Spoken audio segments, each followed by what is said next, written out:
What's up everybody, this is Trevor from Team RunWise.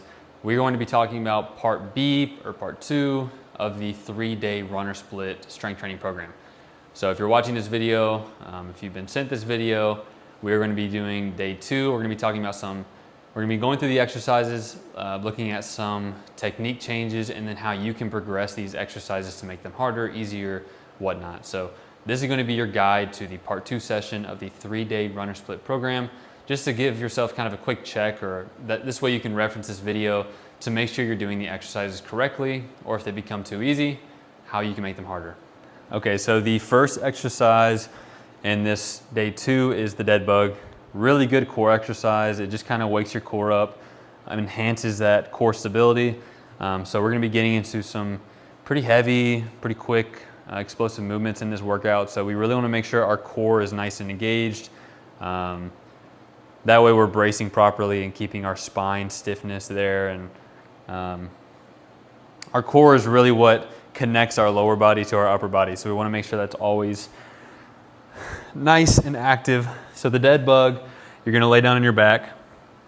You bring your knees up into that sort of tabletop position. So nice 90-degree angle at the hips, 90-degree angles at the knee. I'm going to put my arms straight up in front of me. So it's kind of like a crawling position, but I'm on my back. And so what I'm doing is I'm alternating arm and leg movements. So in this case, my right arm is gonna go up at the same time my left leg goes down. So if you've not done these before, they're a little bit of a coordination challenge, but when you get the hang of them, they're really difficult. The purpose of this exercise is to keep your back not completely flat so you can feel your lower back. Usually when you're laying down, there's a little bit of a gap between your low back and the floor. You want to maintain just a slight gap. So for me, I can't slide my hands completely under my low back area, but I can feel there's a small gap there. When I bring my legs up, I want to maintain that gap right there. So as my leg comes down and my arm goes up, you're going to feel that gap in your low back wants to kind of creep up. Keep it stable. So you want to keep your core nice and engaged. So here, I'll do the movement. Right arm, left leg, nice and slow, almost to the ground, pop back up. Now switch, left arm, right leg, and that's what you're doing. You're just alternating. And as you go nice and slow, and if you're keeping that low back still, you should really feel your core engaged. And so this is an exercise you really want to take your time on. Make sure you're breathing properly, and you should really feel your core kind of light up. All right, the next exercise, or really the 2 exercises we have, are the kind of skater bounds or skater jumps. I've also heard them called skiers. This is more of a good lateral movement just to wake up your hips, knees, ankles. And so what you're doing is from one leg, you're hopping to the other leg. And so you really want to get nice and low into an athletic position. You've probably done these if you ever played basketball, maybe a court sport like volleyball. They tend to use these as warm-ups, so nice and low. And again, you want these to be pretty explosive. So you're only doing a couple of reps each side. You're just going back and forth. So I'm going to explode to this side, and I'm just going to go back and forth.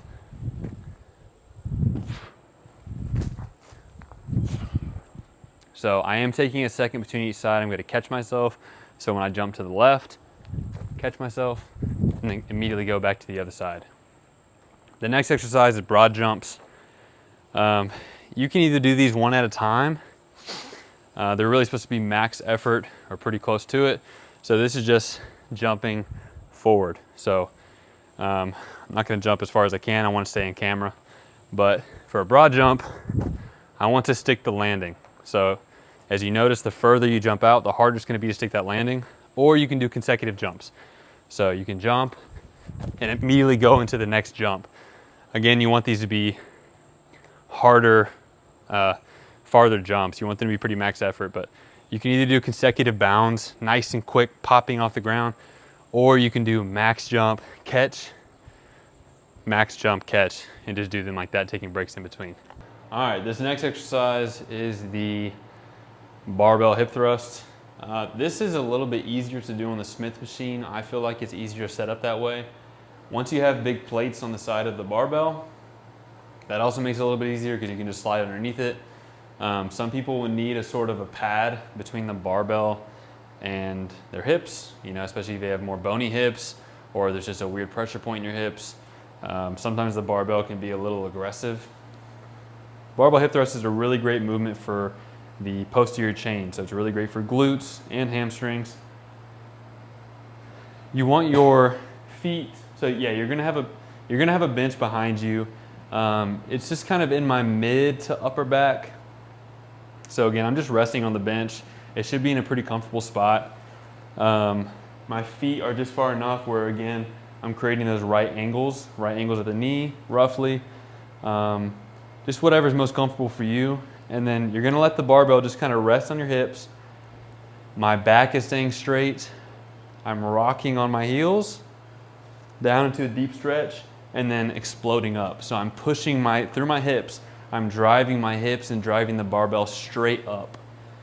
And I'm just keeping my head in neutral, neck in neutral, back in neutral, and popping up. If you don't have access to a barbell but you still want to do hip thrusts, you can just put heavy dumbbells on your lap, or it would be easier if you just do a single dumbbell. So if you have access to like a 75-pound dumbbell, if you just rest that across your lap, that's also a good way to do it. You can't load it as much, so I wouldn't say you're getting as much benefit from it, but it is definitely another way to do that. You could do single leg, weighted single leg hip thrust, really tough. That's hard to do just body weight, so that would be another alternative. Now we have programmed in this set another contrast exercise. So sort of like a superset, as soon as you get out of the hip thrust, turn around and using that box or bench or whatever is behind you, we're doing explosive box step ups. So get your foot ready and explode up. So again, you can either alternate or go one leg at a time. I usually like one leg at a time. It's a little bit quicker that way. But as soon as your foot hits the box, you're popping up. It's nice and quick.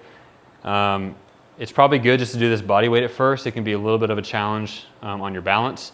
And really, if you're doing this maximal effort, you're going to get a lot of gain out of this, especially when you're supersetting it with the hip thrust. So again, it's just a step up, but it's really explosive.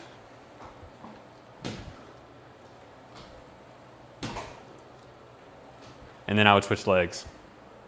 So because we're doing kind of a contrast set, hip thrust straight into the step ups, there are two ways you can do this. I talked about it in the previous video. You can either do the hip thrust, wait a minute, and then do the step ups, wait a minute, go to the second set of hip thrust.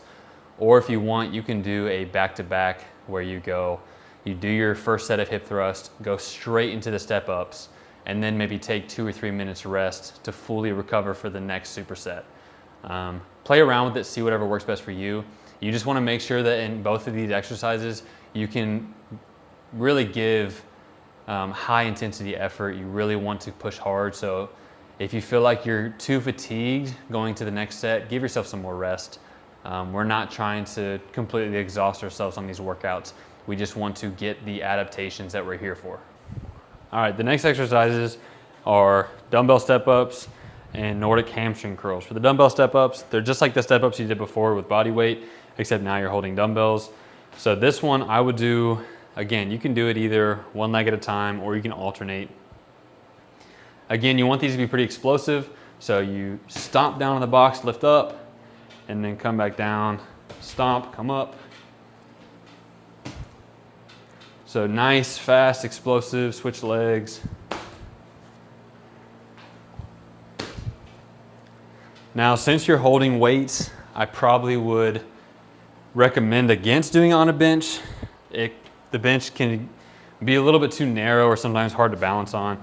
So if you have access to an actual box, use the box. The Nordic hamstring curls, not everyone has access to a good spot to do these. You can technically get a bench or something like this that you can hook your feet under. And essentially all you're doing is keeping your hips mostly forward. You're hooking your heels underneath a bench or something, and you're just slowly coming down, using your hamstrings to control the descent down. So One thing I like to do is get a mat. I have pretty bony knees, so something that you can put under your knees just to kind of give you more padding so you're not straight bone on the floor. But all you're doing here, again, you want to make sure you're on something very stable. So you don't want anything that can move. This is a very stable bench, so I'm not going to move it. This is really difficult in the hamstrings. So you may want to start out just going away from yourself. You feel the hamstrings working, and then coming back. Coming forward, and then moving back. You progress it by just going down further and further. Take this really slow. This is a very hard eccentric exercise on the hamstrings. So have something in front of you to catch yourself. I like to prop a bench up in front of me, a box, something I can lean onto. That could be another way to make it easier, is just have your hand here guiding yourself, and then you can push yourself back up. But the goal is to go really slow on the way down and then pop back up. If you really have no way, no means of doing a Nordic hamstring curl, or if they're too hard for you right now, you can also just do sort of glute bridges or hamstring curl ups with a yoga ball or a bench. So laying on the floor, you can prop your feet up on the bench and just do, it'd be easier if you do single leg, or it's gonna be more difficult if you do single leg, but you can just do bridges here, holding at the top. Really think about pulling through your heels down. So really think about digging your heels down and back. That way you're gonna target more of the hamstrings. You can load it by putting a dumbbell in your hips here. You'll notice if you do have access to a yoga ball, the yoga ball version is way harder. The yoga ball is gonna wanna roll around. I like the yoga ball version better. It just requires a little bit more stability, and it's a little bit of a proprioceptive input into the hamstrings. So if you can do them, that'd be great. But especially if it's your first time back in the gym for a while, you don't want to go straight into an exercise you've never done before, or one that's too challenging, because you could risk injury, or at least just making yourself really sore. So take these easy, especially if it's your first time trying it, and they will light your hamstrings up. So I actually just noticed on the plan that I already had, after this Nordic hamstring curls, I already had yoga ball hamstring curls. That's great, that's no problem there. If you can do both, that's perfect. If you can only do a couple of them, or maybe you're missing one, just try mixing and matching. Do some on the bench, do some single leg bridges, mix with some double leg bridges, try some Nordic hamstring curls. If you really can only do one of those, and you want a second exercise to do, just do dumbbell RDLs. You're working the hamstrings, or do barbell. Okay, the next, or really the final exercise that we have is sort of an upper body superset. So in this runner split, we are doing more of like a burnout finisher type thing with some sort of upper body movement. We don't want to neglect the upper body. They are still important for runners, even though we really don't want to add a ton of muscle in the upper body, because that would sort of indirectly decrease VO2 max. We do want to maintain some muscle, some strength in the upper body, and some postural control. So for today, we are doing the dumbbell overhead press. So this is literally just getting 2 dumbbells in each arm, standing, feet shoulder width apart, and a nice press up overhead. Control on the way down, and push up.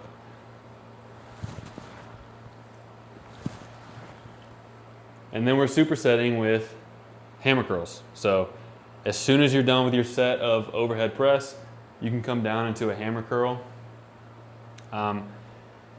which is literally just palms in neutral, curling up and down. This exercise is really good for the forearm muscles. So especially that big muscle up there, the brachioradialis that pops out. Obviously this is a posture that we're in when we're running. I'm not saying the hammer curl is going to make you a better runner necessarily, but again, we're just getting some more stimulus to the muscles that we do use while running. You may not be able to do the exact same weight on the overhead press and the hammer curl. You'll find that one is probably weaker than the other. So if you're near the dumbbell rack, that's perfectly fine.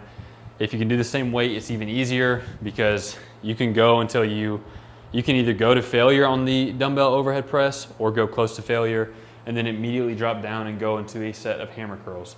You'll find it's a pretty brutal sort of, it's arm and shoulder completely. You'll find it's a pretty brutal superset because you're getting the whole, pretty much the entire arm. And then rest, you know, take 90 seconds to 2.5 minutes of rest in between sets, and then do another superset. So go straight back into dumbbell overhead press and then hammer curls. All right, so those are all the exercises for the day 2 of the 3-day runner split. Tune in for the day 3 version. So if you are following this 3-day plan, we'll go over the exercises in the 3rd day in the next video, but feel free to save this video. I know it's very informal, but this is really just a quick guide and reference for you. Every time you go to day 2 of the 3-day runner split, if you have any questions on the exercise technique that weren't answered in this video, drop a comment down below. We'll make sure to try and answer those questions, or we'll make another video specifically on a specific exercise or movement that you have more questions about.